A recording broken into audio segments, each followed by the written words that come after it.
If you haven't checked out Jerome yet, you need to. I stumbled onto Jerome about maybe a little over a month ago, and we'll bring him on here. We can talk about that. But I just was instantly like, it was a heart to heart thing. I loved his content, and you're going to love his beautiful way of speaking, the most poetic prose that just comes straight from the heart out. The most beautiful poetic prose that flows and flows and flows. So without further ado, I'm going to bring Jerome on here. Now, this is the first time I've done this, so I think I just invite to join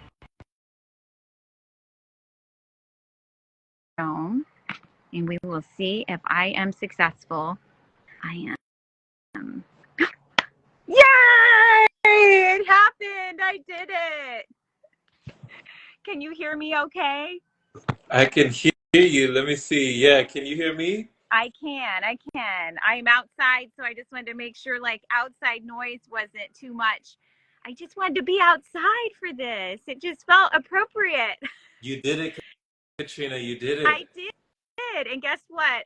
Before this, I had to go for a walk, and I didn't take a book. I took my notebook. I took my journal with me, and I walked with my journal today. So I saw your post today about walking with a book, and I thought, that's what I need to do today. But I'm going to take my journal because I had some beautiful thoughts that came to me this morning that I just wanted to meditate on while I was walking. So thank Yeah. you so much for giving me your time and coming on. Thank you.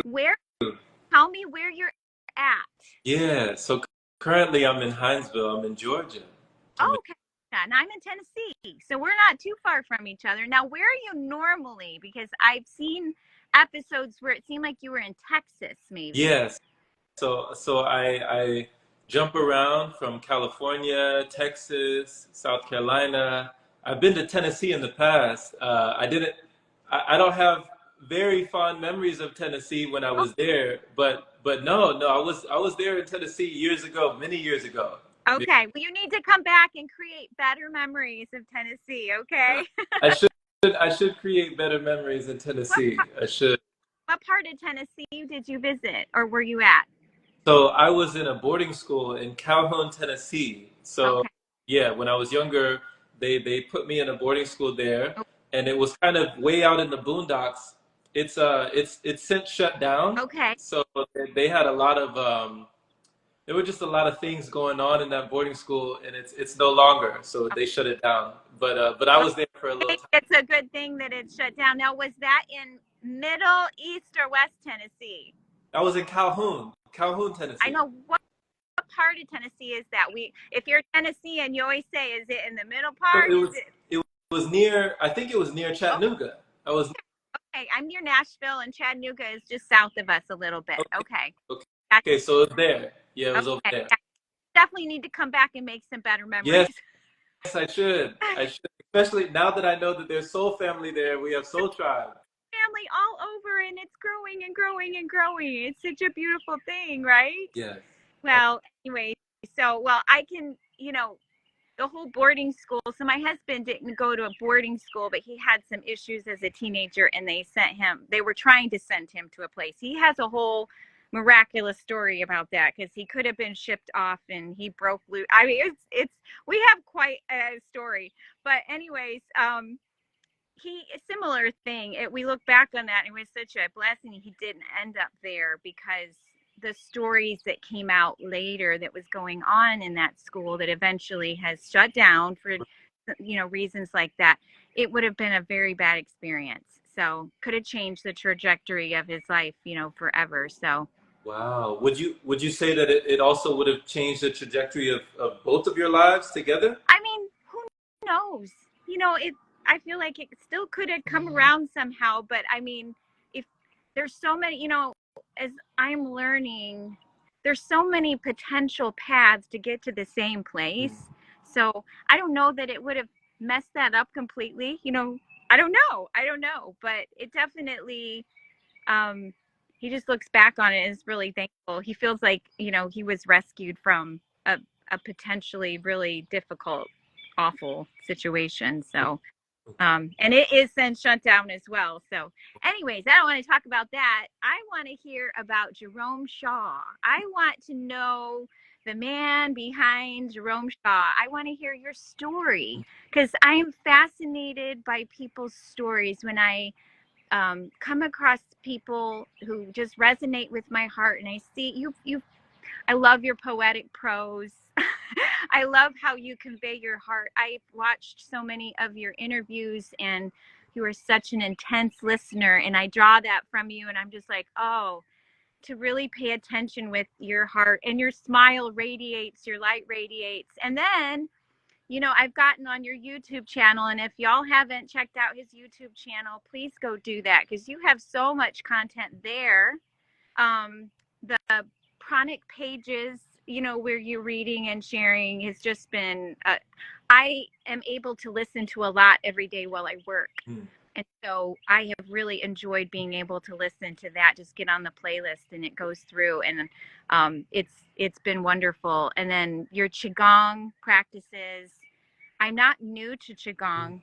I've kind of dabbled in it over the years, and then you kind of visit other things, and then you have just reignited that in me, because of I love the way I really think it's how you share it, Oh, as it flows. It's not just the emotions, like the words that flow from your heart while you're doing it. It makes it so meaningful. And I have to say, I lift weights, and I've been pretty active most of my life, and I am amazed at like how tired I get. Like muscles get tired in certain positions and stuff, and I just have to do this for a minute or sit on. This morning I actually just sat down like yoga style and finished some of the movements, just give my legs a rest, right. because there is an endurance to it. It's a different type of strength. It's a different type of endurance. It's a tapping in a deeper way. So I just encourage everyone to check you out on And that. thank you, Katrina, for saying that because I didn't even know that this wasn't your first rodeo when it comes to qigong. When were you introduced to qigong? Like when did you? Oh, let me think. I feel like everything's just starting to run together.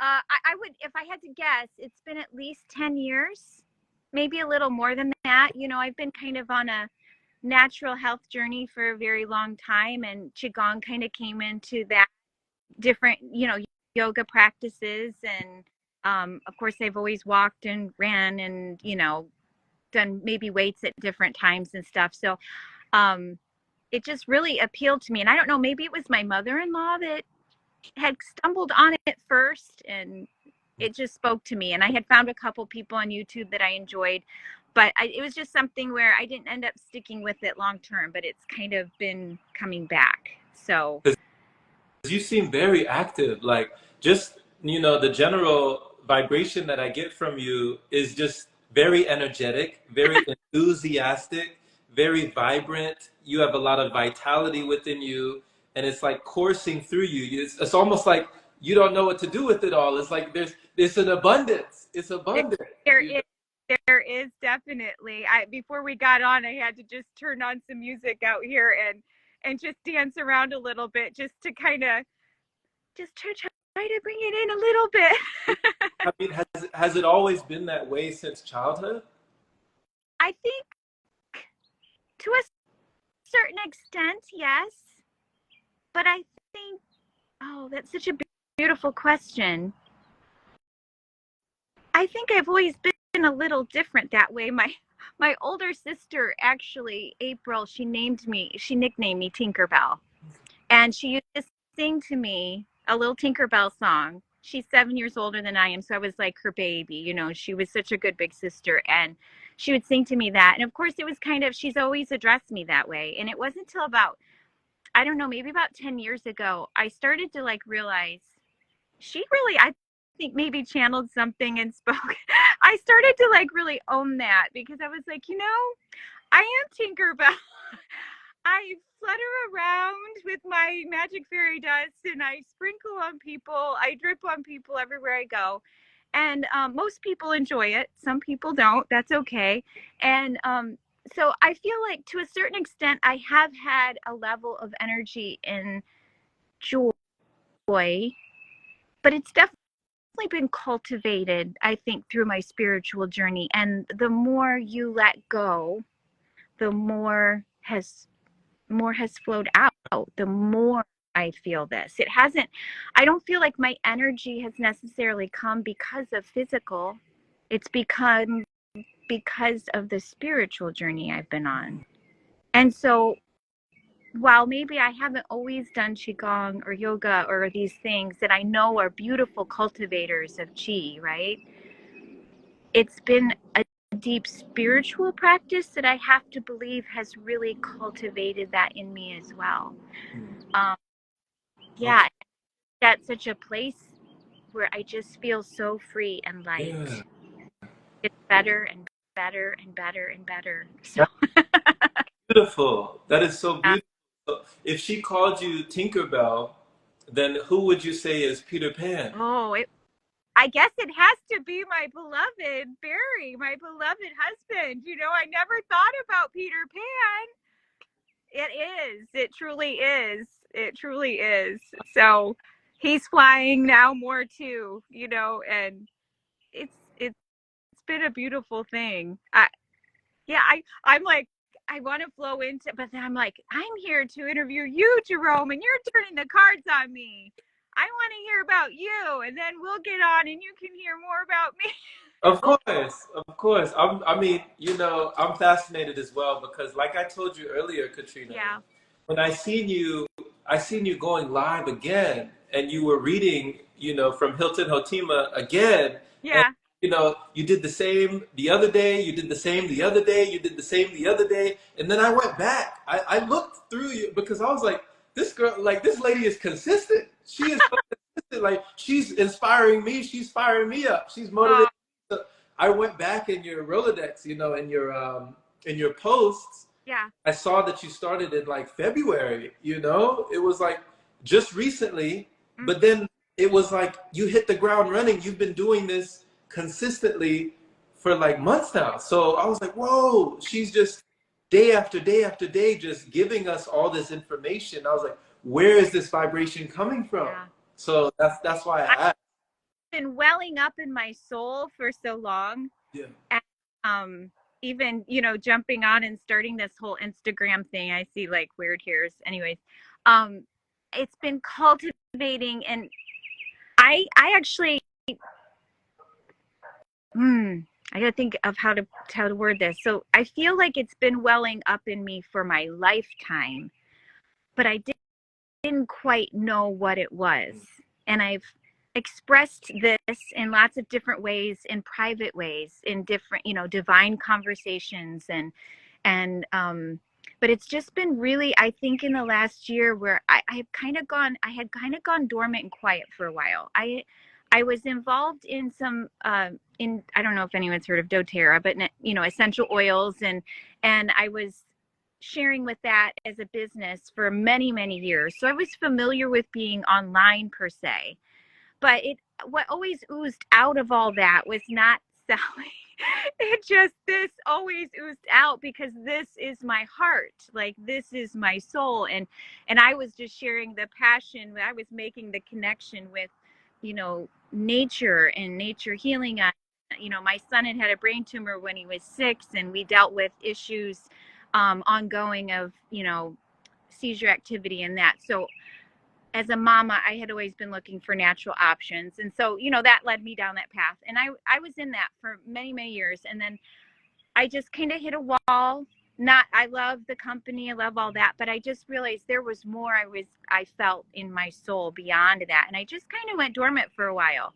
Just been cultivating my own self and learning and growing and just doing life in my quiet way. But I have some beautiful friendships that you have these conversations, and I just feel like I'm just coming alive when I have these conversations, right? I forget all time, just forget time, it's gone. If I could do this is it right here, in person, online, whatever. I just love there's something magical that happens when two hearts come together, or three hearts, or four hearts, and you begin having this conversation, and what was amazingly coming out of one person is suddenly multiplied. You know, the life force energy that comes from that is so powerful. And anyways, I just have felt that stirring for a while, but you know, you talk yourself out of it, because I see so many amazing people online, like you, like so many others, and you think, really, does anybody really need to hear any more? Like, do they really need one more person share? You know, you have all these little voices. So I kind of would talk myself out of it, and then I kind of thought originally I'd start with YouTube, but I was having some technical problems because my phone wouldn't store the videos, because I really need to get a new phone. You know, all these little things that it kept getting put off. And then two things happened that just kicked my ass right in gear, and I got going. And that was my daughter, my oldest daughter, Shelby, who's been on a whole journey herself, stepped out and started an Instagram, a new one, not her personal one. She started a new one because she just needed the courage to get away from the familiar faces and friends who might judge wherever she felt like she needed to go with it, and just be free. She didn't even invite me at first. Like, she was that scared. She stepped out and she just did it. And she's very much an introvert, but felt led to go in this direction. And she just really inspired me in doing that. I thought, well, you know, if I started a channel away from my normal, like, Katrina Louise Jones, you know, side, where I just really came out of the closet and unleashed the full me, the full Monty, not worrying about what old friends might think or anyone else, just be free. You know, I could do that. I could do that.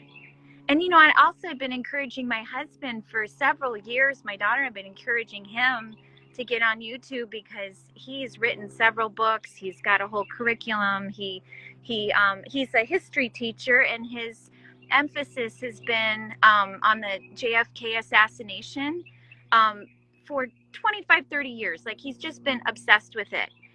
But interestingly, as he's followed this passion, we never knew that it would actually have relevance to today. And I mean, I've always encouraged him to just follow his heart. I said, I know it doesn't make sense, but whatever reason, you're very passionate. You just need to follow your passion. That's it. If it doesn't lead to anything, who cares? You just need to follow your passion. And so he has, and it's been like a highlight in all of his classes every year. At the end of the school year, like, he deep dives into the JFK assassination, which goes through Watergate. It goes back to the Cold War. It goes back to the introduction of antibiotics, vaccinations, the whole 9 yards. And but he was having the same self-doubt. As confident and amazing as a man he was like, there's so many people that know more than me about it. No one wants to hear about, you know. And I would be encouraging him, saying all the words that I was hearing back at myself. I'd be like, honey, there's only one you, and you have a circle of people, a group of people that can only hear your voice. Like, it's valuable. Just get started. And he would fight me, and then one day he just sheepishly came, oh, I started a YouTube channel today. And you want to talk about consistent. That man posts 6 days a week, and he has been on since January, middle of January, and he has 70 episodes. Okay, so this is where the influences come. You talk about someone who has brought discipline, and in the most positive way, and consistency into my life. It has been that man. He is like the sun coming up and the sun, you know, the sun going down every day.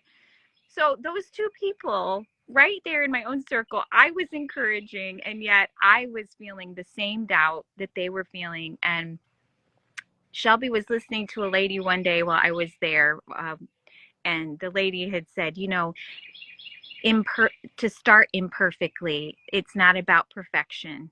You just got to start and honor your voice. I heard her say that, and honor your voice. And so I was just like, I feel it right now, even saying that. I feel tingles all over my body. Just honor your voice too. And I thought, okay, I can do this. And so I just did one day. I just got on and started. And one of the things, and I think I shared this with you in one of our personal conversations, was that the word divine conversations. I had been journaling one day. I've journaled my whole adult life. And when all the times I was imagining and dreaming about this, first of all, like the whole simple raw consciousness came to me in that, like that title came to me. And then also divine conversations, that hunger to have divine conversations. And so, and then I've also really appreciated, like on YouTube, so there's other people like yourself that have read books on that are not out there in the general public. I can't get on Audible and find these books, right? And they're not really talked about a lot, but it's like beautiful ancient wisdom that is coming forth for this time right now. And I have so appreciated, because like I said, in my line of work, I get to listen to a lot, but I don't get a ton of time to sit and read as much as I would love. And so to be able to listen to some of these books that got me in a whole stream of things, I don't know if everyone's heard of Reality Revolution with Brian Scott on YouTube. He's got a ton. There's Wisdom of the Ages on YouTube that has a ton of these just incredible books. And you have Pranic Pages, which I'm so enjoying. And so that was also part of the vision. I thought, I I love to read and then chew on things. And I thought I'm going to dive into books that are not currently out there, and I'm going to read them and chew on it, and just share that, because I know how much it's blessed me, and hopefully it will bless others. But ultimately, I'm doing this whole thing because it delights my heart to do it. Yes. I don't have an agenda. I'm doing it because it literally, and maybe that's why it's consistent, because it's feeding my soul. I had so much coming into me and no release. And it starts to feel like the Dead Sea inside of you, right? Like, I've gotten sensitive enough to feel what that feels like, the difference between when I have this outlet to be able to share what's flowing through, which was always meant to flow out. It was never meant to get locked up inside. That does not feel good. And so I thought, well, if this is the only way I can find consistently to let that flow out, I'm just going to do it. Just going to fuck it all, and I'm going to do it. Everybody thinks I'm not perfect. I'm kind of goofy. I am a lot, and I'm just going to be me and be okay with it and do it for the delight and joy of my heart. And if in the process, then me being me and releasing that, I know whether I ever reach a single soul, that it still matters in the collective. It still matters. I just got to have somewhere to speak it out to, right? Even if I'm just speaking in my backyard to the birds, it matters. Yes. And I hope that everyone listening understands to honor their voice, and their voice matters. Whether they reach two people or no people, or you just get it on a talk, whatever, it matters. It is raising everything collectively. And it was the downloads are given to give away. So I don't want to keep that anymore, and it has felt so good to give it away. Wow, that is a testimony. What a beautiful message. What a beautiful message. And just to have that feeling within you that you've been given this gift to give back. Given something not to hold on to, not to harbor, but to like release, to give. And it keeps giving. The gift giving. The more I give, the more it comes. Right. I've said this about like even dreams. When we're given a dream or a vision, it's never just for us. like we might get something from it and that's beautiful, but when we share it with others and chew on it together, you know, I have a dear friend, Jenny, um, and she's kind of a spiritual sister. And over the years, you know, we've shared these these deeper things, you know, that are outside of the box that a lot of people don't talk about. And, you know, we share our dreams with each other oftentimes. And, you know, I know when I have shared dreams that like as I'm describing it, she's feeling it. She's experiencing as if it was hers. And while I might draw something and she may have something to help me, you know, draw wisdom from, she's also getting it for herself. And then everyone else we share it with. And you know, the same for my husband or other people around me. When we share our dreams, whether that's night dreams or daydreams or visions or whatever, it's never just for us. And it's fear that keeps us from sharing it with others, right? So if we can just let go of the fear. You know, it's funny, I never used to swear. Never? I did it until like, I don't know, maybe like 3 or 4 years ago. I was just, you know, I was raised in a very fundamental Christian home, three little girls, and we, you know, we didn't swear, we didn't, you know, all the things. Now my husband is kind of always sworn, and I loved him anyway. It was no big deal. I just didn't. And you know, I might say shit now and then, but definitely not around my mom and dad, even, you know, now. But a couple years ago, it just like I went on this whole spiritual, I mean, just another level of spiritual transformation, and I realized, I don't know, I just let it all go, and I just really have enjoyed swearing. I don't swear in anger, I just swear because sometimes it's what fits. And honestly, the last brick to fall was fuck. And now I say it all the time because it has a powerful energy to it of really like liberating and letting go. I know I've heard, you know, I've heard people in other camps like say it's from the devil and all the things. I'm like, no, no, no. I'm sorry. It's a deeply spiritual word to me because there is an energy that comes, especially, and maybe all people feel this way, but I feel like if you're in this process of like letting little fears go that arise in your life, there's something about fuck it that is like crossing the Rubicon. It's like burning the ships and no turning back. Yeah. It's a powerful word for good. And I'm sure there could be powerful, I mean, like everything, I'm sure there can be a negative side to it, but it is a powerful word.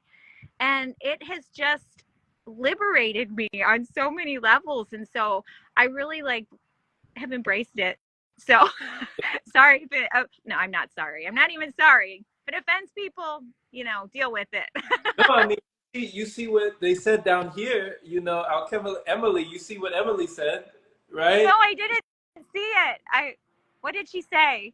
Alchemy, these moments call for, hey, who gives a fuck? That is exactly right. And Yes. and right above that, you saw what she said right above that? Let me scroll down and see. I fucking love it. You know what I'm saying? So Yes, people are gonna resonate no matter what, like they're gonna resonate with your energy. they do. They do. Like, it's a powerful thing. And it's the energy of it. Mhm. This is where we are at. Like, fuck it. Do the thing. Just do the thing in your heart. Just do it, right? Okay, so I've gone on this whole tangent. Just do How it. did you how did Jerome get to this place in his life? That's what I'm dying to know. I'm dying to know what has brought you to this place. What are you most excited about? What brought you on this journey? Yeah, yeah. You know, there was a lot of pain, emotional pain that brought me to a different place in my life. And I just love how you illustrate, you know, just breaking out of the beliefs, like the barriers and the boundaries that we have set up in our mind, Mm-hmm. find in our mind to just break out and redefine, you know, to reclaim. I love how you proclaimed, Mm-hmm. but you also Yeah. reclaimed. Like you changed the paradigm, you flipped it on its head. You say, okay, people use this word for the negative. I'm gonna use it for the positive. Mm-hmm. going to use it to express something, to as a form to express, to get off my stress, Yeah. to not be Yeah. depressed, to not have to suppress, the Yeah. energy, but I'm just going to let it flow. So that energy follows you wherever you Mm. go. And, when you keep planting these seeds, the more that they grow, you know? So, yeah, with me as well, it it really just it was from deep contemplation, a lot of meditation, and I was never the person to meditate before 2017. That was the year that I started meditating, that Okay. I learned that I could just sit down and sit with all these things that I wanted to escape. I was trying to go into TV shows and movies and sitcoms and video games, and I was always trying to escape me, Yeah. but every time I would walk in front of a mirror, there I was. I couldn't escape Yeah. myself. So that was allowing me to really sit with it in order to get with it, but in order to accept and allow things as they are, allow it to be what it is, not, Mm-hmm.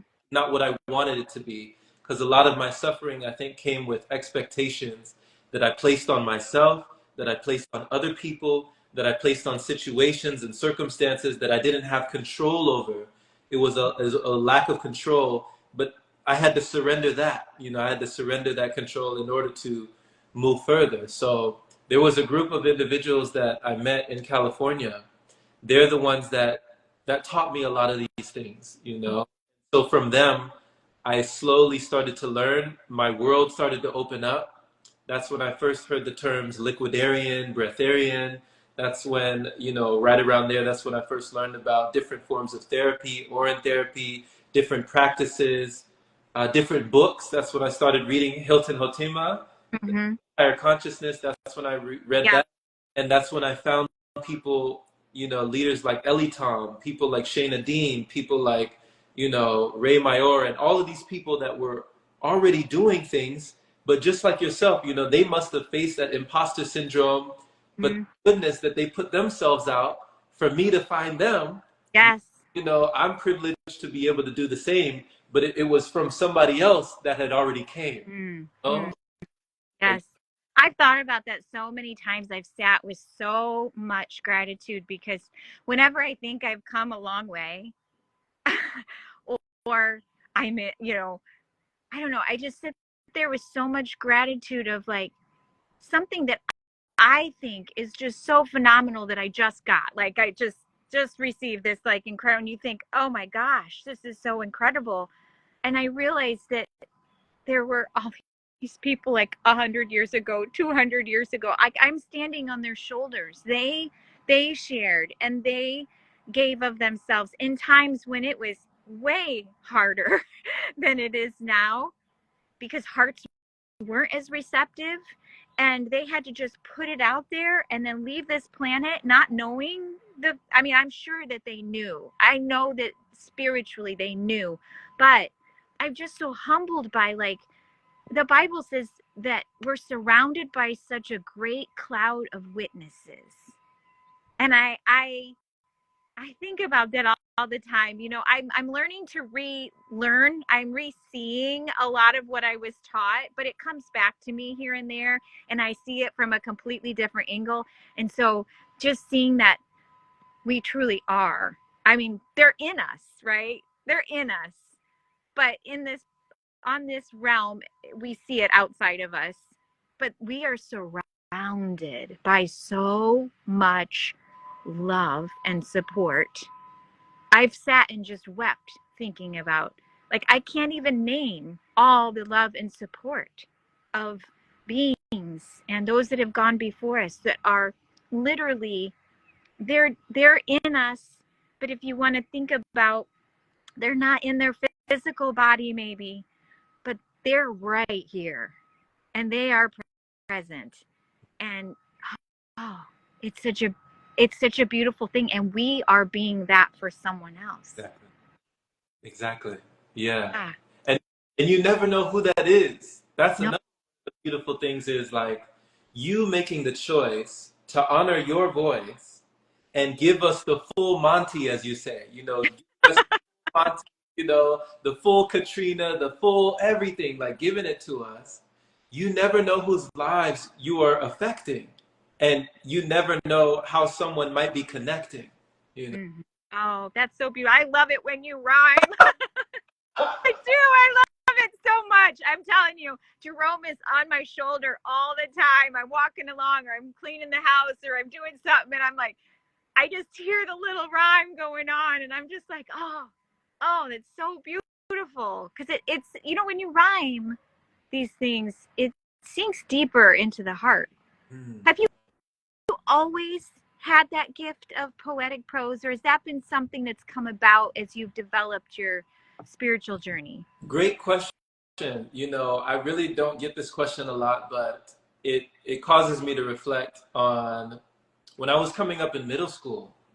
There was an English teacher. It was either I think it was my English class, but we also did reading, so it was like half English and reading, and it was like a literature class where we did certain things. And for an exercise, she brought the kids one day, and this was in Rawlinson Middle School, and she brought us outside into the courtyard area around nature. So we weren't just in our desks in the room, you know, we weren't with the Yeah. chalk. She brought all the kids outside into the open air, into the fresh air, the blue sky, you know, the trees, the leaves, the birds, the bees, right? She brought us out, and she said, just start writing. Like, just stream of consciousness, whatever comes to you, whatever comes to you, just write it down. And so we all, you know, we got out our notebooks, right? We had our composition notebooks Yeah. back in the, and so we just, you know, we just started writing things down and just let the mind wander, started to daydream. And just, when I go back to that inner child, I remember I wrote down something, and it was just a poem, but I don't know how it came to me or where it came to me. I just let it flow through. And when I showed it to my teacher, she said, Jerome, like, she looked at me, right? And then she looked at what I wrote, and she looked at me, and she looked at what I wrote. She said, Jerome, you wrote this? I said, yeah. She said, you wrote this? I was like, yeah. And she's the one that encouraged me to keep going. Mm. You know, she saw something in me I didn't even see in myself. You know, I had no idea what it was that she saw, that she magnified. She was magnetized. She was letting me know that it was okay to express. You know, Mm.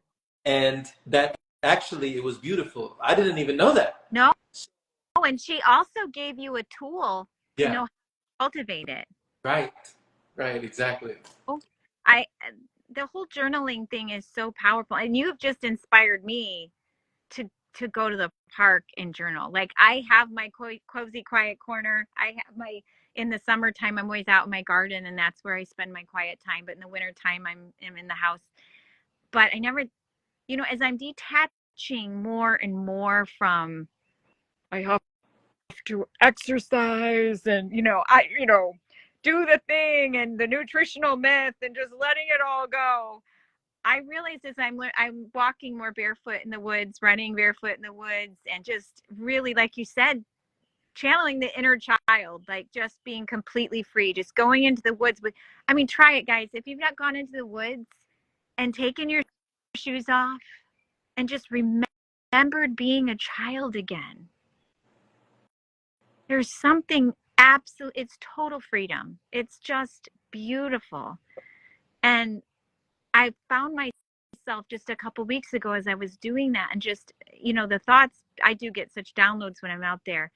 But just the freedom, cultivating the freedom and the joy.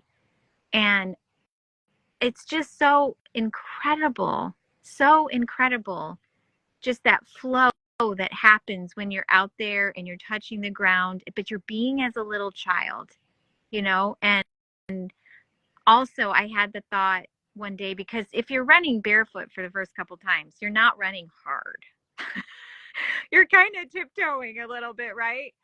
but I had this thought hit me that it felt so free to let go of that. I'm not out here to burn calories.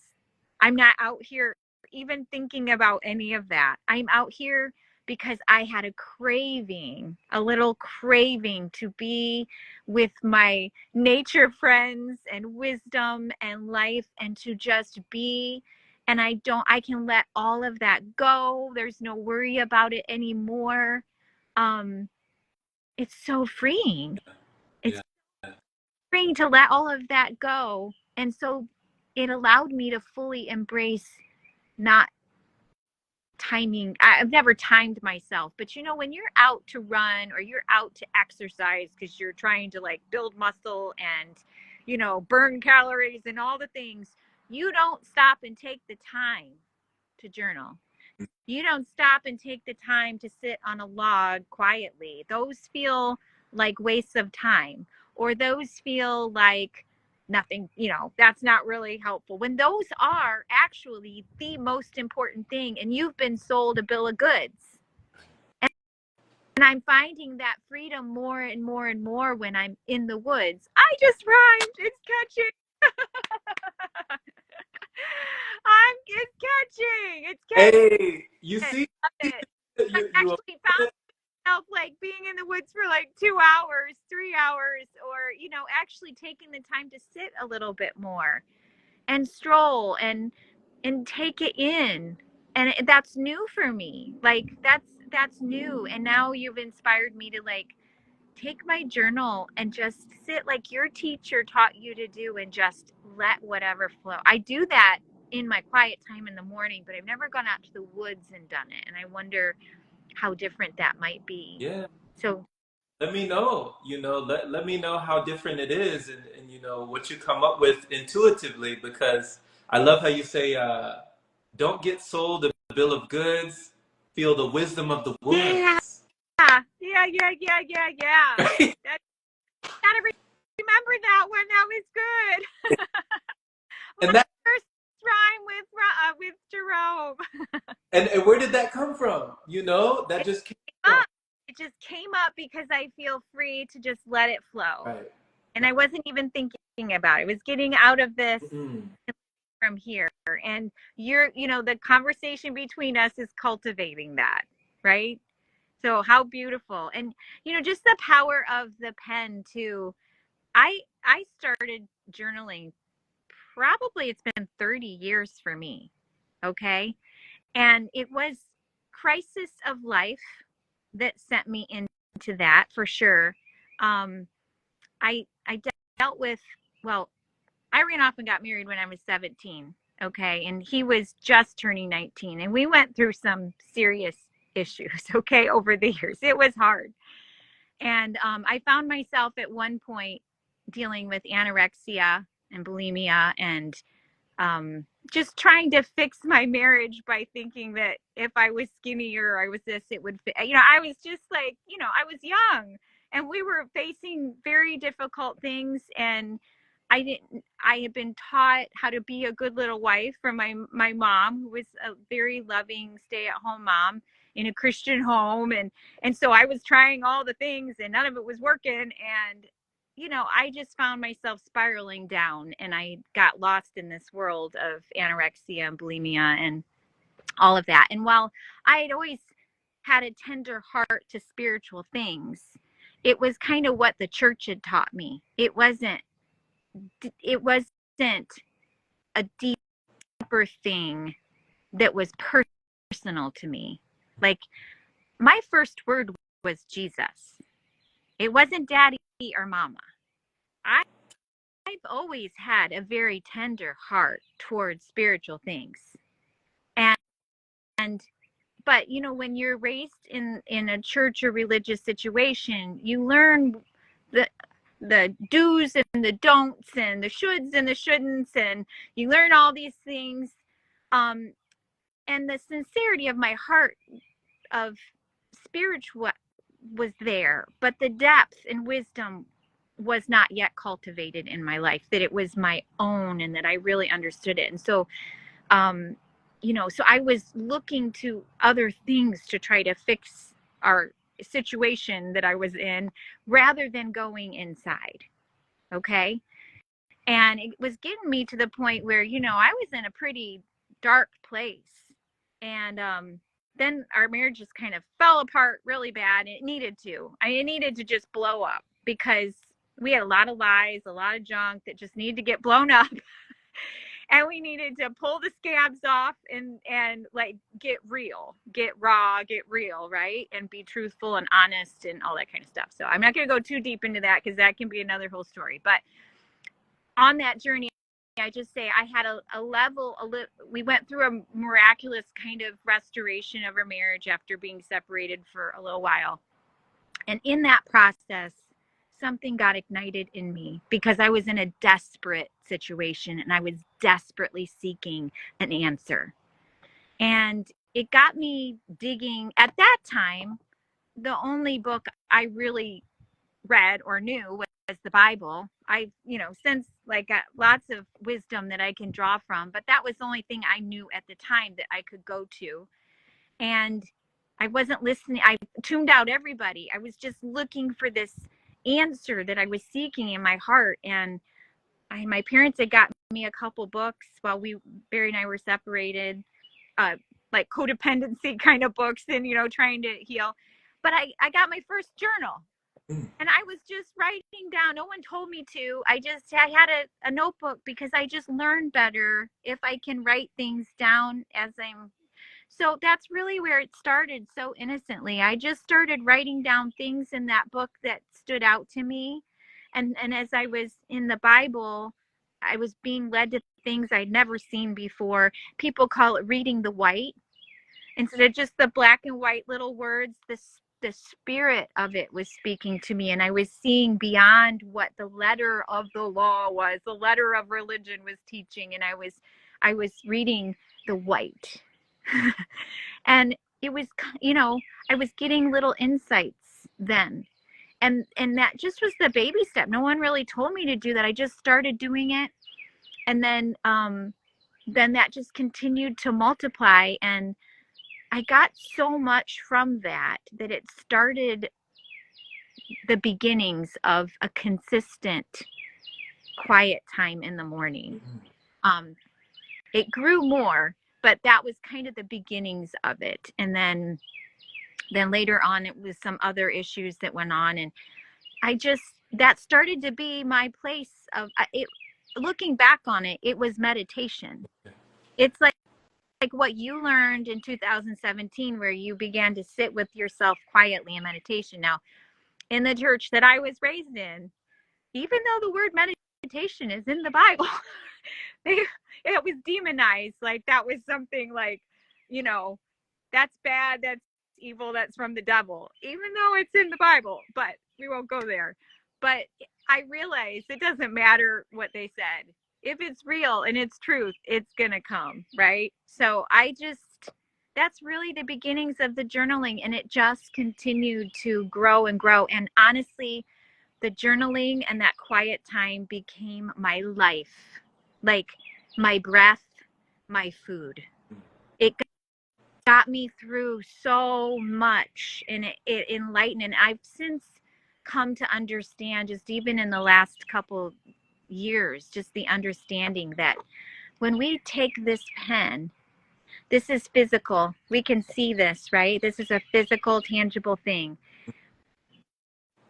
What's out here, or in here, we can't see it. But when we take what's in here and it flows through this pen, we've now taken the invisible and made it visible to ourselves and then potentially to others. It's magical. Yeah. Any question that you have the answer to right inside of you. Just pick up the pen. If you don't know what else to do, pick up the pen, and just like what your teacher said, it's that simple. Yeah. If an 8th grader can do it, right? An 8th grader can do it. A 1st grader can do it. It's simple enough for a child. This is the key. Like, just pick up the pen and start writing. Ask the questions that you have, like the concerns that you have. Pour out your soul. Whatever it is, you will find the wisdom of your own heart flowing through this pen. And every answer that you need is right inside of you. Come on. Found that, and bless your teacher who in 8th grade started that. Wow.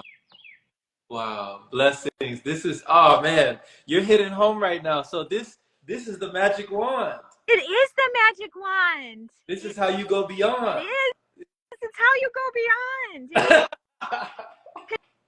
this is the thing when I'm out walking or I'm in the woods and I'm getting, amazing downloads. Like, you're just like, and I hate taking my phone with me in the woods, but sometimes you feel like you have to just to capture it because the flow gets going. And I'm like, okay, I got to hold it until I get back to the car and try to write it down. So I'm going to start taking the notebook with me. But if I don't write it down, some of that winds up floating away. Like you lose some of it. I mean, I'm sure it isn't ever lost, and it may come back in some way or whatever, but it just helps me. It's how I learned in school. It's how I learn best is to read. I write like crazy. I have so many of these and I go through them so fast. If I'm trying to learn something, I'm writing it all down. Yeah. But as I'm writing it, I'm also getting understanding. Yes. That comes from the heart. Yeah. So, yeah.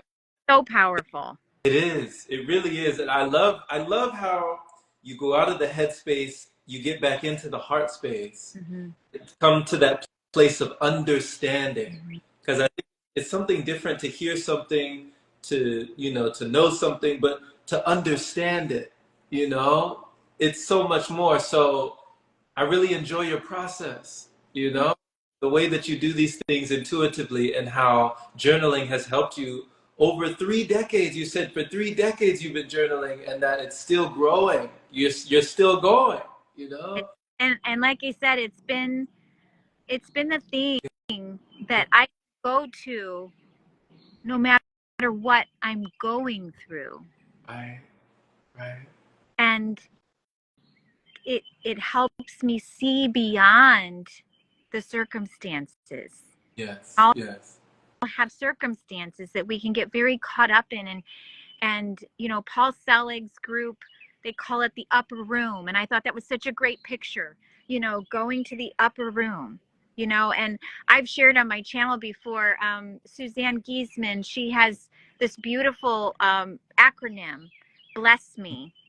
And an acronym, if anybody doesn't know, is just, where you have the letter and it stands for a word and it goes down. So if you can just remember the words bless me, each letter stands for something. Breathe, lift, expand your heart.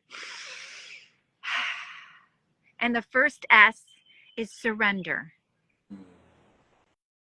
And, for me, every time I do this, it's a different, it can be a general surrender. It can be a specific surrender. Sometimes I'm just like, I surrender to love. I surrender to the highest and best good. I surrender any judgment or criticism of myself or others. It's different. It comes to me differently, whatever. But that surrendering, it's just like it shifts you immediately into the heart, right? And then the second S is shift. Shift. I'm shifting my consciousness higher. It's an act of your will to go to the upper room and be willing to see something from a different perspective. So it's an act of our will. It's a choice that we make to be willing to see whatever is going on in our life or the world from a different perspective, from a higher perspective, because there is one. And it's available to all if you ask. If you ask, you can see it. There's nobody that's excluded. It doesn't matter where you're at. You can go to that upper room, and then that's blessed, and then the ME is merge, and I just merge my consciousness with, and I just say with all of yours, because I'm like, who wants to limit it, right? To the highest and best to love, I merge it with all of yours, whether you believe in guides and helpers or angels or God or love or however, all that is source, divine, whatever, I'm merging it with all of yours. And, and I feel that. I feel it. It's this subtle movement that yes, I am right now tuning in, tapping in, and turning my radio dial into this so that I am moving in my world at a completely different radio station and seeing it Yeah. differently. And then the E is experience or evidence. So that like I'm merging and I'm looking forward to the evidence of this experience of that this is true. Like, and we see it all around us. We get little, what we call synchronicities or, little moments that just speak to us. It's our language. And we know that we know that we know we are not alone. We are in this. We are tapping into something that's so beautiful and life-giving. So it's those little things that have come along that have just tuned me in, these practices. And the beautiful thing about that bless me is you can do that anywhere, anytime. It takes 1 minute. You can do it driving. You can do it at work. If your work sucks and you hate it, do that and see it from a different perspective. If your marriage or your relationships or, the world in its topsy-turviness, we can choose in any moment to think differently, and it's just in a moment. It's just a thought away. It's not far Yes. away. It's right here, right now. Yes. Yes. I agree. I agree. And I like how you say it, these little things, because the little things are the big things. Mm-hmm. Like the Yeah, all affects the it all. does. It does. So Katrina, one more time, you said bless me. You said breathe, Breathe, lift, lift, expand. expand, Expand your heart. then So I surrender, take a big deep breath. Breathe, lift, expand your heart, surrender, shift, merge, merge, experience. experience, Or and or you could say the word evidence because they're kind of one and the same. okay, Yeah. okay. Isn't that beautiful? That is beautiful. That is beautiful. We needed this Yeah. today. We need. I love this. This is so filling my soul. I do want to ask you, so you said 2017 is kind of was that a turning point for you in your life, or what had been going on prior that brought you to that point? I know I've heard in other videos you talked about, you were eating the sad diet and living the sad life and that kind of thing. So what was going on before that turning point? And then I noticed, like, even in your YouTube videos, I always look at when videos were posted, and I started seeing videos posted 3 years ago. And then there was one that was like 4 years ago, which has to be around COVID time, right? So what was going on prior to 2017 that led you to that point of this, I have to assume, a spiritual transformation? And then was this something that you were tuned into as a child, or were you not tuned into, I mean, what was your spiritual background even as a child or a youngster in your family? Yeah, yeah. Thanks for asking. When it comes to spirituality, I was pretty oblivious up until around 2019, 2020, when I found the monks and nuns, that took me into their monastery and taught me about all sorts of things. Okay. But I was raised in the church. I was raised very religious.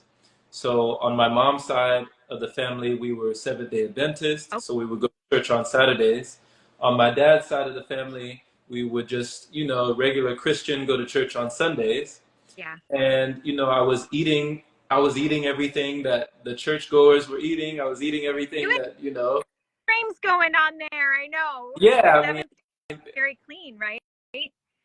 say again? You're in another church that's like potlucks everywhere and carry-ins. Different church, different church. So I was, like you said, with the sad diet, the people call it the standard American diet. That was my standard. So a lot of certain things came with that were my standard. you know, since macaroni and cheese and rotisseries and all sorts of linguinis and you know all that, since that was all my standard, then you know constipation was my standard, you know, diarrhea was my standard, upset stomach, you know, all of that stuff, that was standard for me. So I never thought there was another way to live life, honestly. Yeah. I thought everyone was experiencing the same thing because until I traveled, that's all I saw. Yeah. You know, that's all I saw. That's all I witnessed around me. So it wasn't like I really felt out of place. You know, Yeah. like No, I felt like it is normal. I mean, unfortunately, it's normal. it was so normalized. I was eating everything on the shelves. You know, the cinnamon toast crunch, the Lucky Charms, the you know all of that stuff. Cinnamon toast crunch, like. The processed foods. That was my life. So my body was having to process all these processed foods, and it was disturbing my peace, it was disturbing my moods, you know, but I didn't know that I could just let that go. I didn't know that that was actually an option that I was always choosing, whether consciously or unconsciously. Yeah. So sometimes they say that in order to make a great change in life, or to do something that other people think is strange in life, you know, you have to either have a certain amount of inspiration or desperation. Mm. You know, you have to be desperate or you have to be inspired. Yes. Yeah. So for me, there was a mixture of both. I had a mixture of both, and it was during a really low point in my life. I had gotten out of a relationship that we'd been together for 10 years. So that was the longest relationship that I had been in. We were married, we separated. Mm. I went from Texas to California, and that's when I met, you know, all the soul family in California that kind of guided me in my next chapter of life. Okay. My next, yeah, the chapter in the book of life. Mm. So you were really in a and I don't like using the word broken, but you were in a place where you were really hurting. Yeah. Desperate. Yeah. Looking for answers. Yeah. I'm so sorry you had to go through that, but those are the greatest gifts. As I look back, all of those kinds of moments where I reached the deepest, darkest place were always the greatest Right. gifts. Always. So guess I'm not sorry you went through that. Sorry. Take it back. I'm not sorry. Because it brought you here today. Yeah, I wouldn't be here. Divine conversation, possibly. Yes. Yes. I definitely, you know, I agree, Katrina. I would not be here had it not been for all the things that I had to go through and grow through. I would still be on the couch playing video games. You know, I would still be like injecting my consciousness into a virtual reality and like constantly. I mean, that was my life, you know? Mm. It's looking back on it, I can smile and I know that it was all for a reason. Yeah. But I mean, I never would have imagined in my wildest dreams, I never would have imagined I'd be where I am, that I'd meet the people that I'm meeting, that I'd go to the places that I've gone already, that I have yet to go, like all the things that have started to come into, you know, it's all because of, like you said, the surrender. Mm. I had to learn how to breathe. I had to learn how to lift. I had to learn how to expand.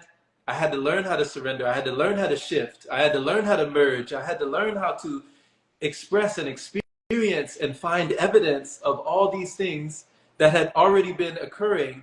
It was just I was not aware. Yeah. But it doesn't mean that they were not there. Yeah. You know? Yeah. So, yeah. What was, Yeah. so what was the thing? I'm just curious about the video game Mm-hmm. aspect. Because that you know, we've talked about this even in our own family, like that I'm observing so many beautiful young men especially that are very caught up in that world. And I'm not, you know, there's a place for everything if it's under the right reasons, right? When it's taken over our life, then it's different. And so I'm just curious, what started to bring you out of that? Was it like spiritual curiosity that started, like you started tasting of something different? that started to pale, or what was it that started allowing you to let go of that a little bit? Yeah. So on one side, you're very observant, like you're very perceptive, because I did have to find a new lover. You Yeah, know, yeah, I yeah, had to yeah, find a new lover. Like at a certain point, I was in love with that avatar, that character that I had customized, and I had done all these things in the video. Like for anyone who's never played video games, like that world is so seductive, and mm-hmm. I come from a time where, I mean, today it's only getting more and more realistic, and thankfully I stopped before virtual reality, before like the VR goggles and the Yeah, headset completely immerses you in that world. Now it's just going forward. It's not going back. yeah. It's not going back to Super Mario Brothers and Donkey Kong and ping pong. It's not going back. It's going forward. So as real as everything is, like there are video games now that you can't tell the difference. Yeah. You can't even tell the difference. As technology is advancing, you can't even tell the difference. Mm-hmm. The mind doesn't know the difference. Yeah, The mind thinks what's happening on screen is actually happening. yeah, I remember going back to my family members and seeing my cousin, and he was playing games, and he was telling me, oh, I did this, I leveled up, and I got this loot, and I got these stats, and he was so proud of all his accomplishments and achievements and accolades in the video game world that he was like bragging about it. It was like really prideful, yeah, you know. It was like he felt he had actually done these things for real, like in real life, but it wasn't transferable, mm-hmm. you know? So it's Yeah, like, as my life was going in shambles, as my real reality was kind of being torn down, my virtual reality was being built up. mm, I was building up my confidence in the virtual. I was building up my self-esteem in the virtual. I was building up my team in the virtual, right? yeah. But everything else It was was cute. yeah, everything else was degrading. Mm-hmm. Everything else was depleting. So the only way that I learned how to find a new lover was I had to go through that pain of loss. When you feel, even with a partner, I'm sure, like when you feel connected to someone for so long, it becomes a part of you. It's like your arm, your appendage. Yes, yeah. So to separate yourself from something that you've been with for so long, it feels like you're cutting your arm off. Like you Mm, gotta cut off a piece of yourself to save the rest of your body. yeah, You yeah. have to like amputate something that's been with you for so long for the health of the rest of Right. yourself. So that's what I had to do when it came to that. And nothing against that. I can understand, because I was in that world for so long. But I mean, so much time went by before, I would hardly go outside. I was growing paler and paler. The sun was not on my Yeah. skin. I would not go out in nature. Like I was just inside all the time. And it gave the illusion, it was very seductive. It Mm-hmm. gave procrastination. It's like, okay, I'll do it, but just not right now. Mm-hmm. Eventually, I'll get to it, just not right now. And what we're learning from spiritual teachers, these spiritual books, is that now is all we have. Yeah, All we yeah, have is now. There is no later, yeah. There is no tomorrow, right? There's only today. Only. So that's what I had to discover. That's what I had to uncover in order for myself to recover. Mm. Yeah. Well, and you have gloriously.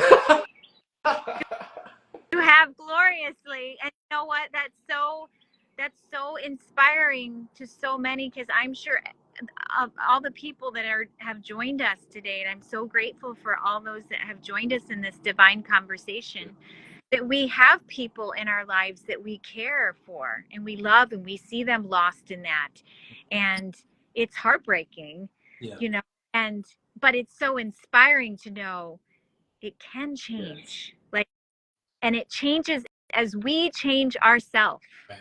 Right. Right. No one could ever pull you out of that for you. Like, you can only do Yeah. you.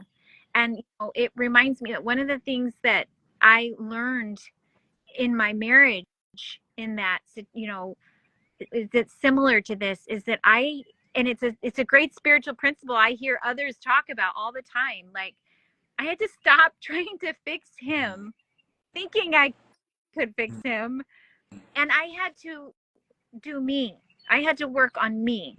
And then somewhere along the way I realized that as I was expanding and growing, I didn't need to say any words. It was the very presence that I carried, the very light, the energy, the love that I carried, that he was receiving without words. Saint Francis of Assisi said, go out and preach the gospel, and if you absolutely have to, use words. And I've never forgotten that, because I thought, wow, that's how powerful we are energetically. And there was some transition in my mind somewhere along the way when I really got a hold of that I could just let him be free, and I could be me. and and he's not my responsibility. I love it. And it just all this beautiful, I was free, and so then I wasn't worried about all he was doing. And then little did I know, it was that letting go that I can't stop.